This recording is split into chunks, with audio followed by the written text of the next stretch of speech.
Hey, Shop Kitty, what you doing? You being a good baby? We're checking out some axles and a prop shaft here. All right, let's get checking them out. All right, I'm gonna put this thing right here. We have a little tripod stand. If you don't mind, little kitty, do you mind getting out of the... Let me put you over here. That's a good spot. Let's see. Can we see? Okay, yeah, we can see. All right. This is an AP2 shaft. As you can see, you can't move that joint. Oh my goodness. Come on, Shop Kitty. Sit right there. Oh, what a good baby. Yes, you're the star of the show. That's done. Right. Two hands. You can see, I'm actually lifting the shaft. It's that bad. So that is a done bearing. That's no good. Let's check our other end here. This is our differential end. The other end that I just checked is the transmission end. This is also the same way. I'm lifting the shaft. That's no good. That's junk. So these both bearings are shot on this. This prop shaft will need new bearings, so we're going to go ahead and take care of that. And next thing we're going to check is our axles and see what they're looking like. All right, we got one of the axles out here. This is the passenger side or right side axle. It's pretty easy to release these bands. You use a pair of band clamp deal pliers here and then release it. Pull it off to the side a little bit. And put the cup off. The grease looks really good. It still looks like, you know, basically it's a little darker than it comes fresh out of the tube, but it's right there, so it's the grease does look good. And right now I'm just sliding my finger down these bearing slots here to feel for damage. And everything feels good so far, so that's a nice axle. That definitely can be refurbished. These were low mileage, so, and that shows by the color of that fluid, grease inside, and by the fact that there's no bearing damage or cup damage on these axles. All right, let me get the other one up. Got it. There we go. And we're gonna release the cup, take a look inside. And again, our grease looks really good. And check for cup damage. Make sure that these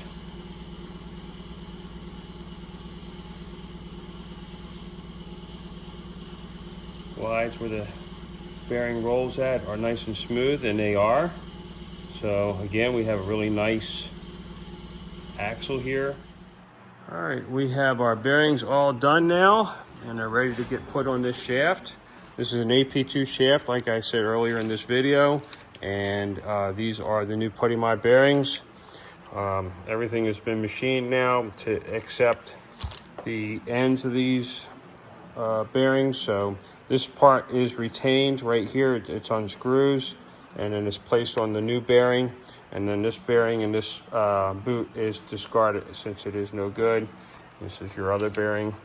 It's PuddyMod sticker right there, and all nice and new and fresh, freshly machined and ready to go.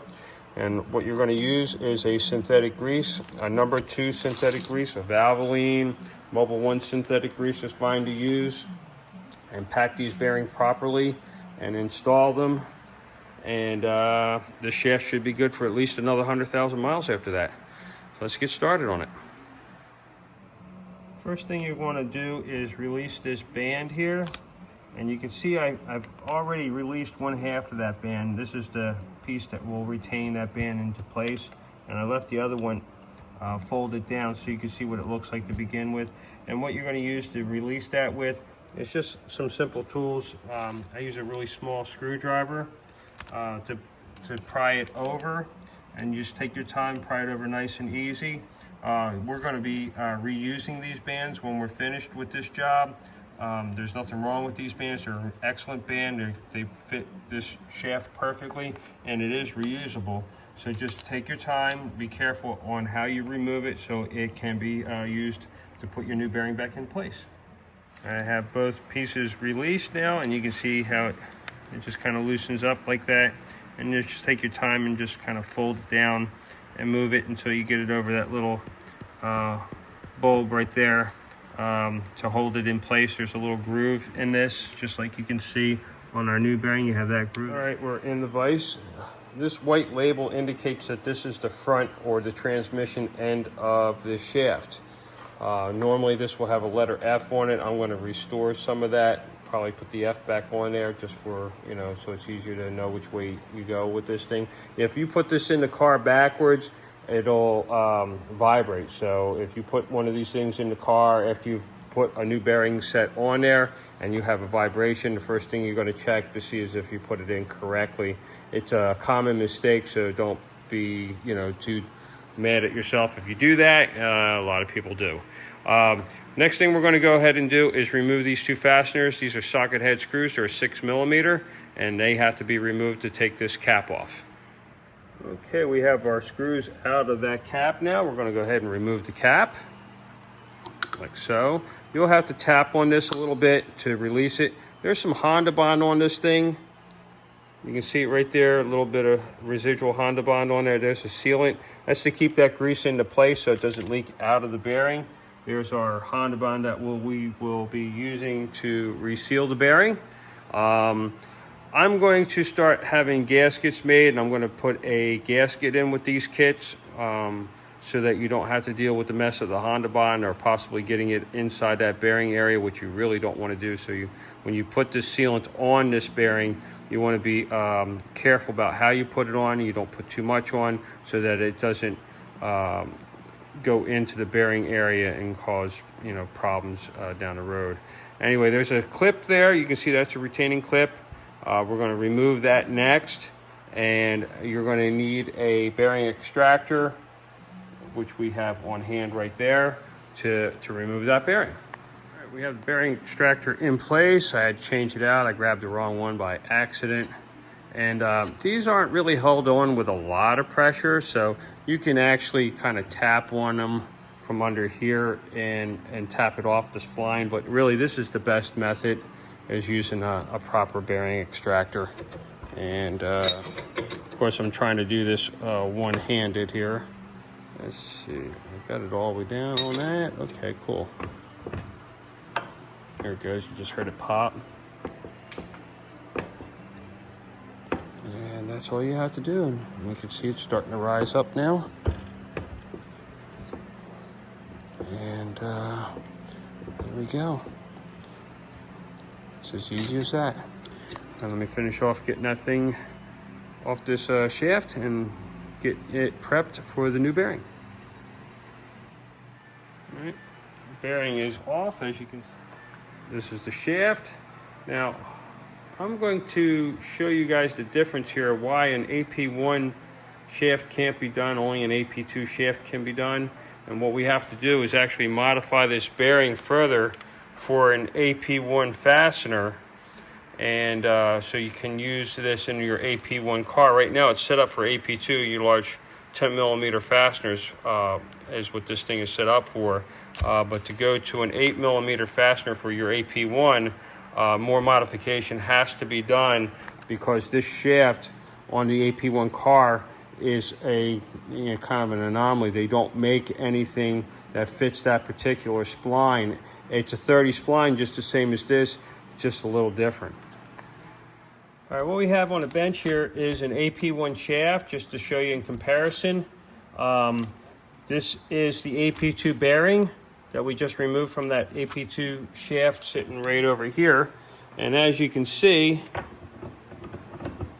it goes, let me see, it's all kind of cocked a little bit. Okay, there it goes. That's because it's bad. Oh, there it goes. Okay. Well, anyway, it's on that spline, no problem. Now, when you go to put it on this AP1 shaft, that's a problem. This shaft spline thicker than an AP2 shaft. So this is just a little thicker, same 30 spline count, just ever so slightly thicker, just enough so that it's proprietary, it's AP1 only. There's nothing out there that can be like cross-referenced. Honda never made parts for it. You just can't do anything with the shaft. The shaft is obsolete. You would have to have a company do a run of custom bearings, and they would only be good for this particular application, and nobody's going to do that. So what we are doing is going to, or what we have done anyway, is modify the new bearing even more so. This has already been machined, but we're just going to take it to the next level so that it will fit, you know, so you can actually put it, this will still go on an AP2 shaft, just like so. You can see it just slides right on there, so you know it's going to work. We're going to go ahead and modify this so that it can be used in an AP1 application. So your AP1 fasteners will work. You don't have to change out the flanges on the differential and on the transmission. This shaft will come, well, not this particular shaft because it's obsolete. You would have to use an AP2 shaft, but the new bearings will come so that they will work in your AP1 car. You won't have any problems. The only thing you will have to do is you will have to source an AP2 shaft either on eBay or some local junkyard or something of that nature, because your AP1 shaft is obsolete. Once your AP1 shaft bearings go, there's really nothing you can do with that but recycle it. It's not rebuildable, unfortunately. All right, let's keep moving along with this this build. All right, we put our new bearing into place, greased the spline before we did so. So anytime you put a spline to spline, you always want to lubricate that spline so it slides on nice and easy.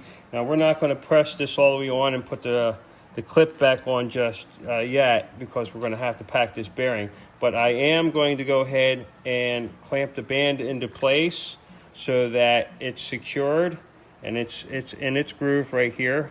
This is our original clamp, which we're going to be reusing, and we're going to put it back into place right now.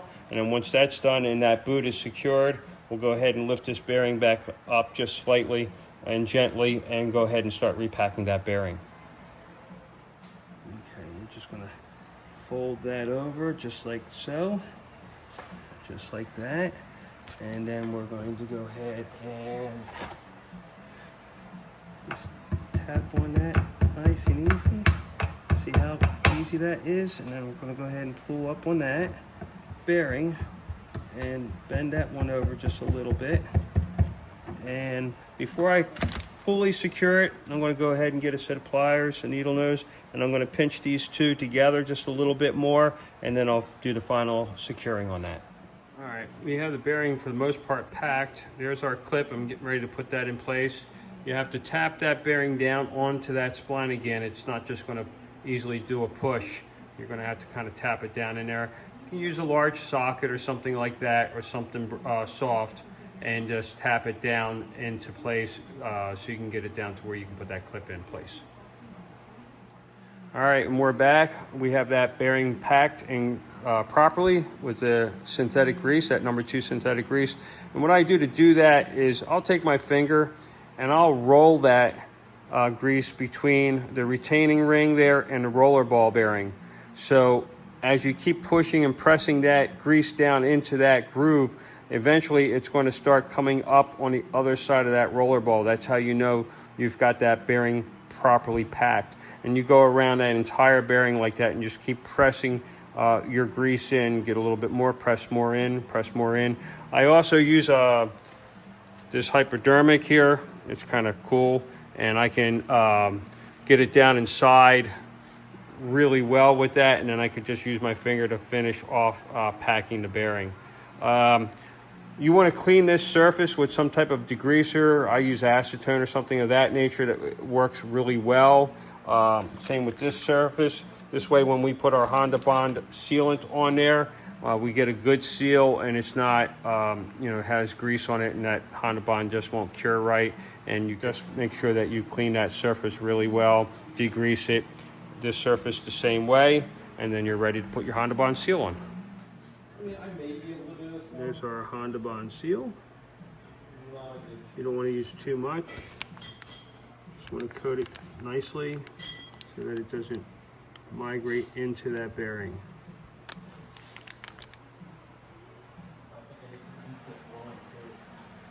All right, we have our first bearing in place and sealed. Now I will not disturb that bearing. I'm going to let that rest for a day and not articulate that joint until that Honda bond has cured up.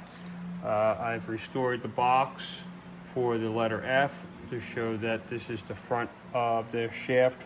So when this is installed into the car, they'll know to put this in on the transmission end of the car and they'll have a vibration issue. All right, next I have to get the other end apart, do the exact same thing. So I'll be back at that when I'm finished and finish up the video. All right, we are all finished. The name goes on after the quality goes in. We restored the letter F. For front, this is the transmission end of the shaft. Our new bearings, new boots. We're gonna let this thing dry overnight and then off to its new home. Happy New Year, everyone. Hey, Shop Kitty, what you doing, baby? Oh, yeah. All right, we're finishing up that prop shaft video. It is done now. We went ahead and let that Honda bond rest overnight. And you can see how well that new bearing articulates around. Smooth, perfect, no binding, no issues at all. That's to indicate the transmission end of the shaft. Looking good. And what we have on the bench here, besides this crazy cat, is a Miata rear end. Yay, Miata. Anyway, this is the next build. This is getting an RX7 limited slip differential in it. It's been reconfigured and I put a custom tune on that factory LSD, so this is going to lock really nicely, smoothly. The setup is going into an ultralight car that has about 400 to the rear wheels. All right, well, thanks for watching, guys, and stay tuned next upcoming video. Please stay tuned. Thanks for watching. Happy New Year, everyone. Say Happy New Year, Shop Kitty. Happy New Year.